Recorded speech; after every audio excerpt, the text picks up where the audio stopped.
Welcome back again to the Munn Avenue Muse, brought to you by the Munn, M-U-N-N, Avenue Press.com. And today I have a wonderful guest who's going to talk about his brand new memoir.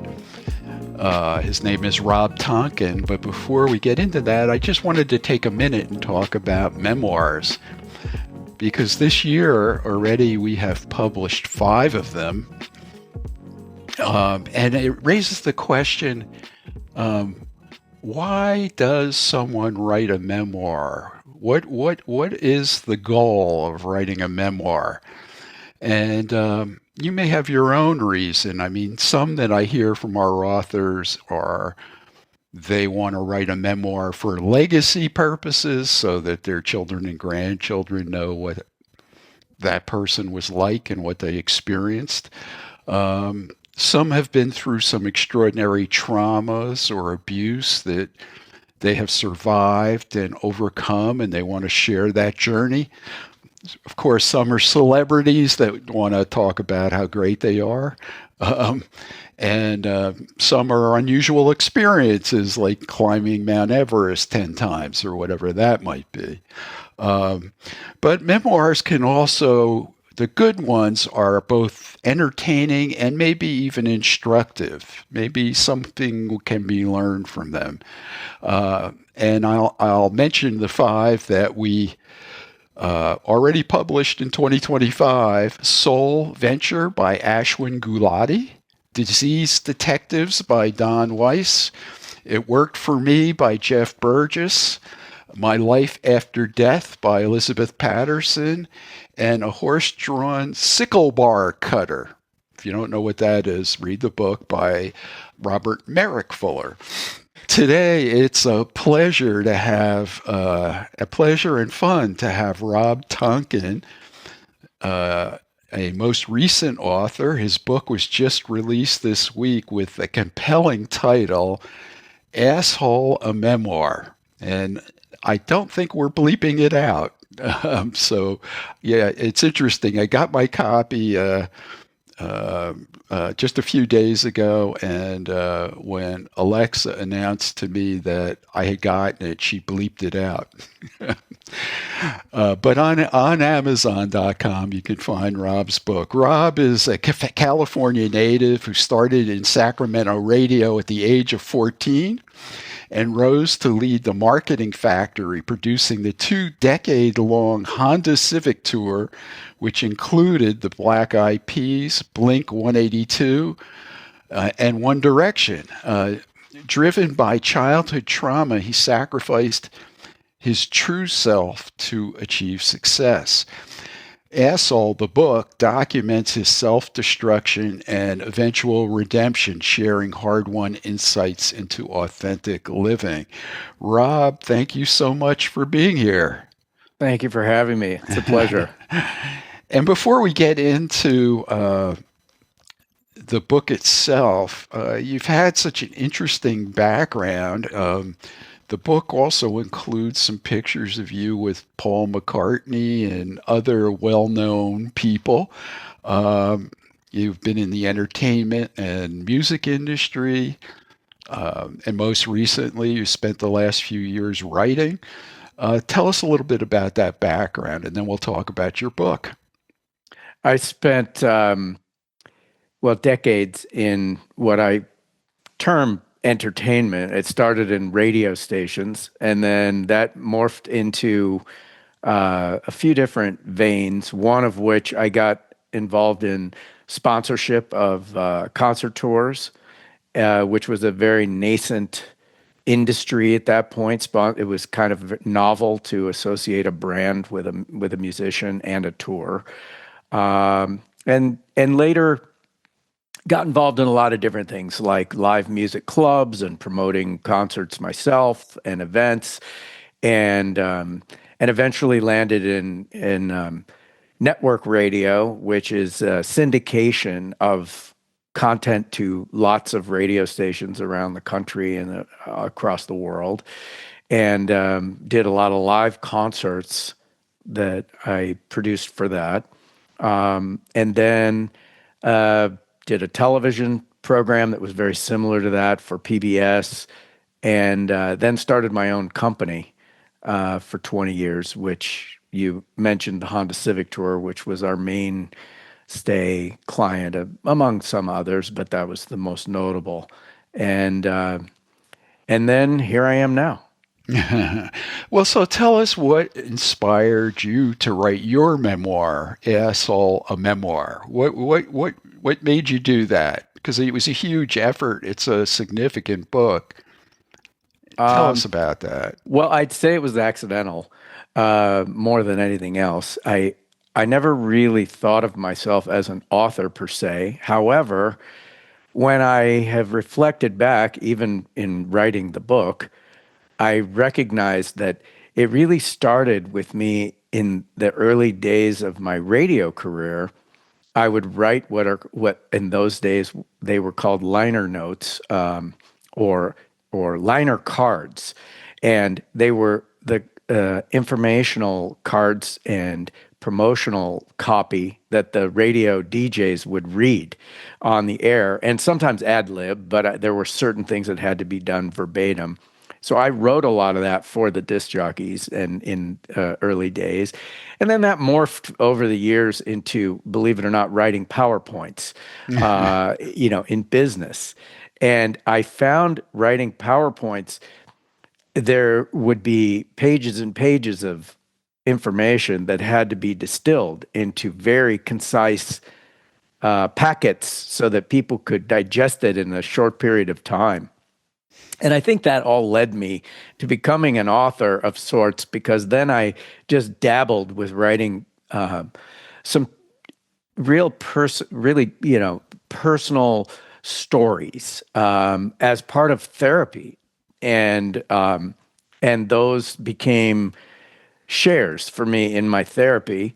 And then I got this idea that I wanted to share them with a couple of friends of mine who are authors or editors, and they encouraged me. So that, I mean, that's the short story of how the book really came about. And then I thought it was a bit audacious for me to even attempt to do this, but one thing kind of led to the other, and sooner than later, I had a book. Yeah, yeah. And I think one thing you accomplished really well with this book is one of the dangers or pitfalls, let's call it that, in writing a memoir is that some people's lives just aren't that interesting. But yours is, well, I mean, both for the good and bad that you experienced in your life, it is an engaging story. I mean, from chapter one with your encounter with Jack Nicholson, I was sucked into reading your book. And it's extremely well written. Asshole, a memoir, unbleeped out, is available on Amazon.com and BarnesandNoble.com, and I hope you get a chance to check it out. So now you've put that compelling title up there, Rob, and I bet if people are listening, they're going to wonder, well, are you an asshole or were you an asshole? Can you explain to us where that title came from? Um, Absolutely, and I know it's a provocative title. I recognize that, and yes, I'm sure that I was considered an asshole by some, or possibly many. Sometimes we don't know that as individuals. I've been called that to my face, but really, the I think the broader, let's call it ubiquitous use of that word, is it has a lot of meanings. And, you could be driving down the road and somebody could turn in front of you. And what's the first thought that comes to your mind? Well, that person is an a-hole. And are they really, or are they just a bad driver? Don't know. Are they having a bad day? But regardless, I was in my life, and this is not a slam against my parents. They were great people, but I was neglected as a kid, which is a form of abuse, believe it or not. A lot of people don't recognize it as that, but it is. And through that neglect, you could say that they were kind of assholes, not because they wanted to be or they set out to be. And then, getting further into my career, I encountered a lot of asshole characters. Both, I was sexually abused. I worked for some people who were assholes. I encountered many that I dealt with and had to kind of change my approach based on who I was dealing with. And I think it kind of seeped into me through all of those experiences, and I didn't have a lot of great boundaries, so I think that I definitely became one. If for people that worked for me, I was probably very challenging. Um, you know, so I think overall it's kind of poking some fun at it, but also there is truth to it, and hopefully I am much less of one today than I was yesterday. Well, I think it's good for everybody to hear that. And so, but what changed? How did you? I mean, clearly the title of the book is very self-reflective. It says, I understood myself and something changed. How did that come about? I think that we all have some degree of pain that we live with, and sometimes we don't know where it comes from. It can be triggered by something that is related to it, but let's just call these things wounds. If you look at a physical wound, you can see the cut, you could see the damage. Well, these are wounds on the inside of our bodies and our minds and in our soul, really. And I think that I had a lot of things that kept opening these wounds. And so as you get older, it becomes more and more pronounced. And they've been ripped open and healed back and ripped open again or ignored or suppressed, through whatever compulsions we develop to soothe ourselves. And so for me, I got to a point where it was just so painful that I had to change. Um, I think that's the best way to describe it. And then I went about building a better Rob. And, how do I do that? Well, everybody's got their own theory. I mean, somebody will recommend you read a book, somebody will recommend go to this therapist, some people will tell you to go swim. And meditate. There's a million and one solutions to it. I'd say some are healthy and some are unhealthy.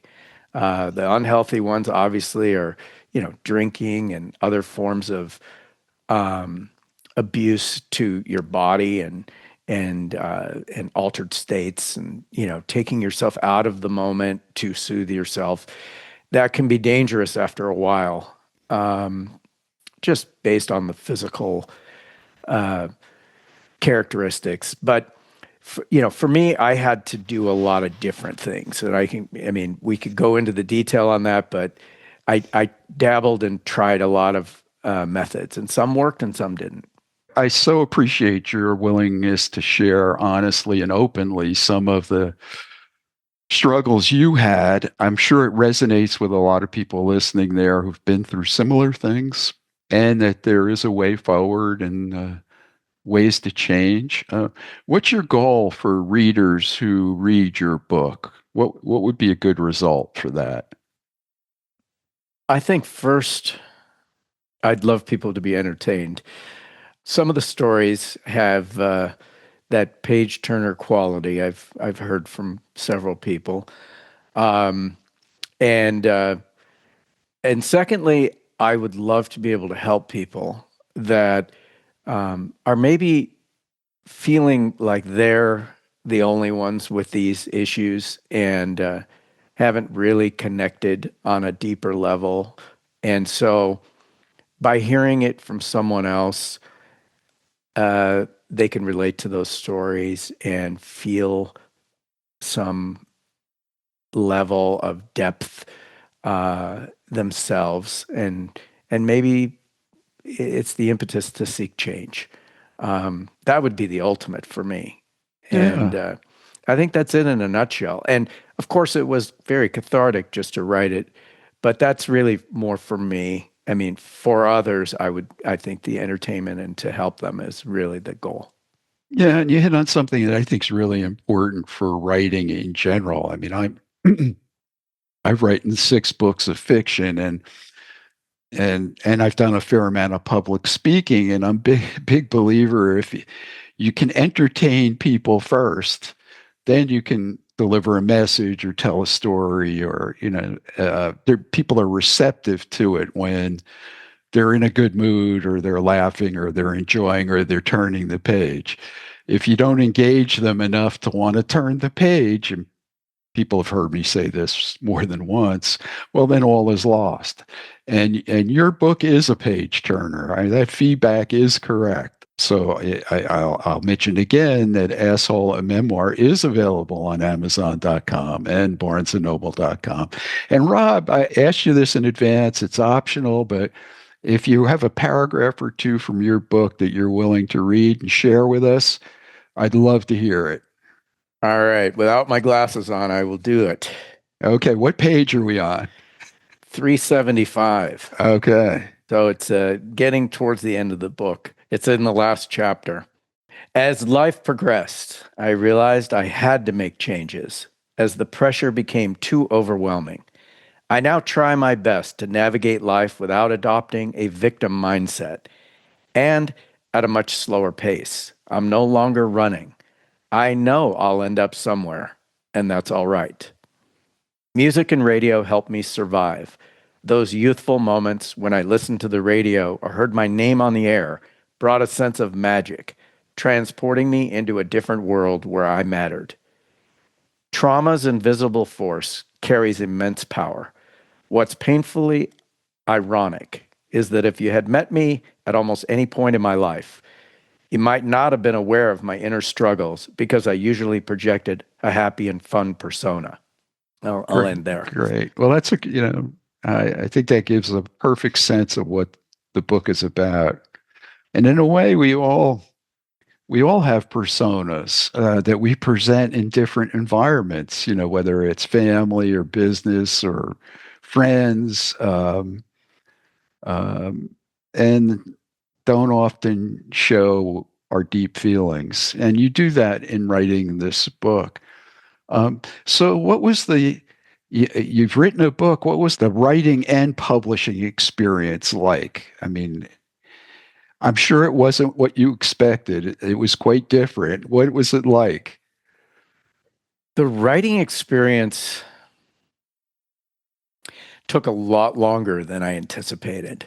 I spent 3.5 years, in on the writing part, and I thought I was finished several times.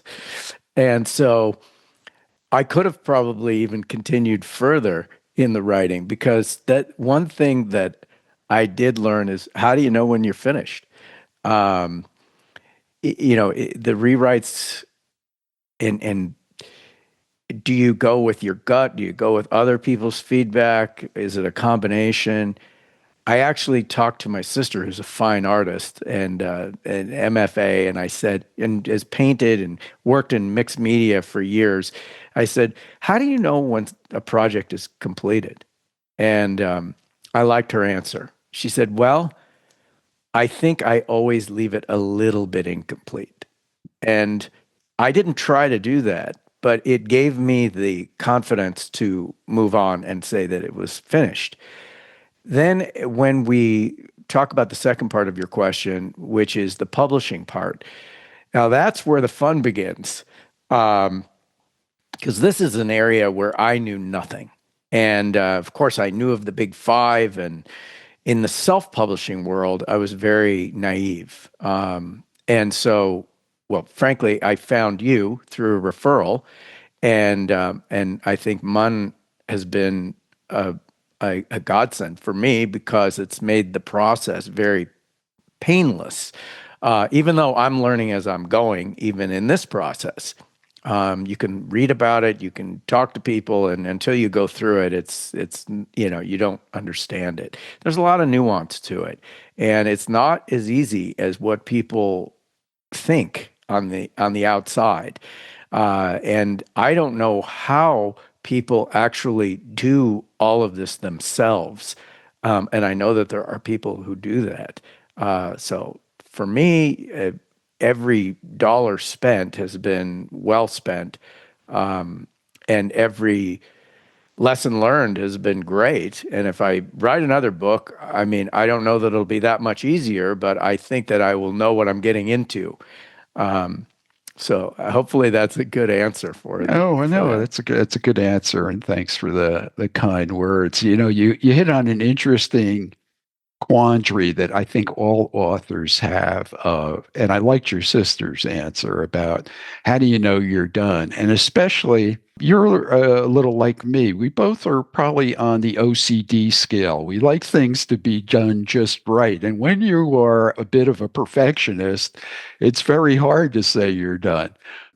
For me, in writing my books, I mentioned this once before, is that when I was writing my first book, and I was just struggling to finish the first draft, and I heard John Sanford talk, who was a best-selling thriller author, and he said, when I finish my book, my first draft, I usually go back through the book 15 to 20 times. And I'm sitting there thinking, oh my God, it's so hard to get through the first draft 15 to 20 times, really? And then when between the editing and the proofreading and the rewriting and the beta reader feedback, it was 15 to 20 times. It was for you too, Rob, wasn't it? Absolutely, if not Yeah. more, So I if don't not mean to more. scare new authors out there with that, but you want to get it right. And then the other story, is, which I've shared with authors who are struggling to like let go. I mean, at some point, you got to let go of your book and let it go out into the world, which is a scary thing in itself.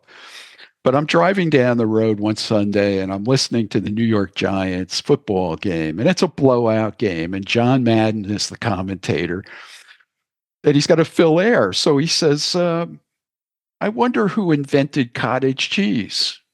And he lets it hang out in the air. And I'm thinking, where's he going with this? And then he says, I wonder how he knew he was done. And I laughed and I thought, well, that's really appropriate of book writing and publishing. It's kind of like cottage cheese. It's very hard to know when you're actually done.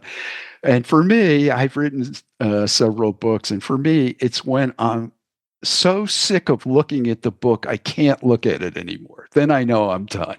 So that's my litmus test. What's next for you, Rob? Are you thinking about writing a second book, or what are you working on now? Thoughts have gone through my mind about it. Now I think it's just what putting this book out into the ether, so to speak.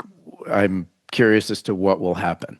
So I'm just taking my time, um, and I'm doing things to entice independent bookstores to carry the book. I think that's important. So I have a little book tour, but my version of it is kind of a little social media tour where I'm actually going into the bookstores and introducing myself. And I've chosen bookstores very specifically that I believe are good independent bookstores in towns where I've talked about it in the book itself. So there's some relational aspect to between the book and the store and their readers.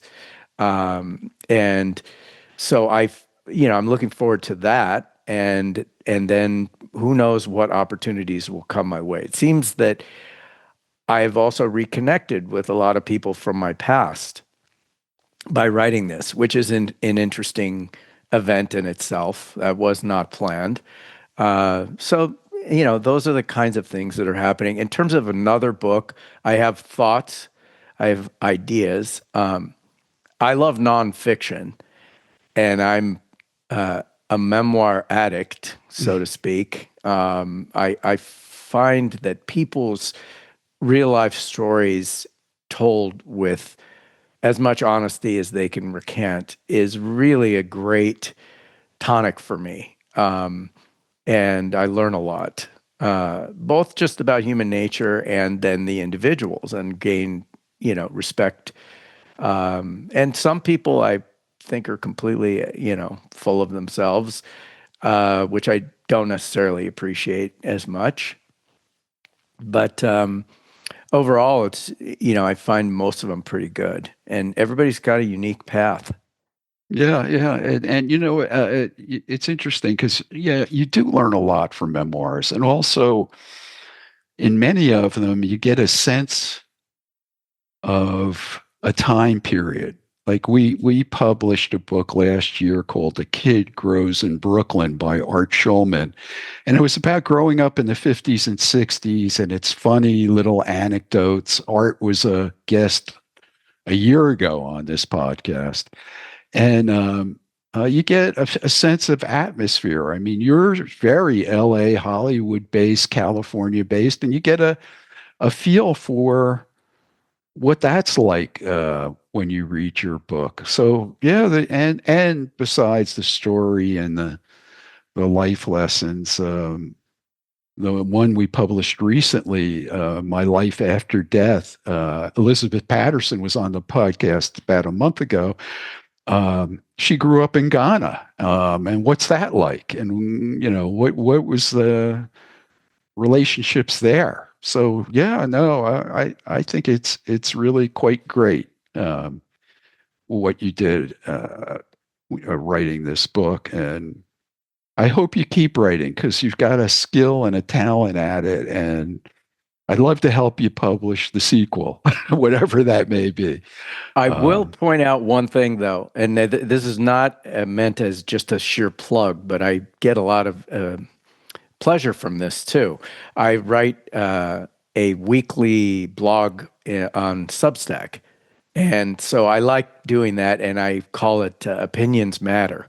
I like to give my opinion. And this all started from my developmental editor owns a publication that's called Media Play News, where I started writing some reviews of streaming content for him, and home entertainment.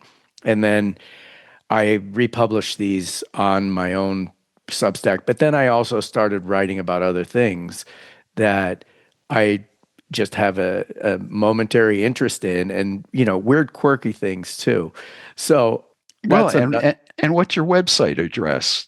Speaking robtonkin.com. right, easy, ROBTON is in Nancy, KIN is in Nancy, robtonkin.com. Right. Right. We try and share things that are helpful and valuable for authors here. And one thing you were just talking about that I want to spend another minute on is an interesting byproduct of publishing your first book is all the people that you will meet as a result of doing this. It was a surprise to me too.